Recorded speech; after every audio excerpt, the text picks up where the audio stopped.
In this guide, I'm going to show you how to fix Cash App Borrow not showing. This is Miguel from Just Boz, and before we get into this guide, make sure to like the video and subscribe to the channel with all notifications on for more content like this. It really does help out the channel and we'd greatly appreciate it. If you have any questions, just ask them down in the comment section below. I'm going to be doing my best to reply to every single comment down there.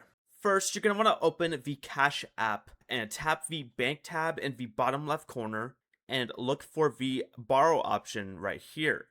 Go ahead and tap on Start, then press Continue, and Cash App will show you what you need to do to unlock borrowing. For some accounts, it may require you to spend $500 using your Cash App card before Borrow becomes available. If you don't have a Cash App card yet, tap the option to get your Cash App card and follow the setup steps. Also, make sure that Cash App is updated on iPhone.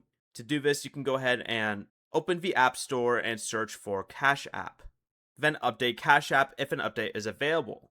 On Android, you'll want to open the Google Play Store, tap your profile picture, go to Manage Apps and Device, then update Cash App. But after completing the requirement shown under Borrow, go ahead and check the Bank tab again.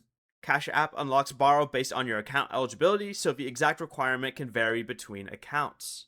Before you leave, remember to like the video and subscribe to the channel with all notifications on for more content like this. It really does help out the channel and we'd greatly appreciate it. And if you did have any questions, just ask them down in the comment section below. I'm going to be doing my best to reply to every single comment down there. Peace.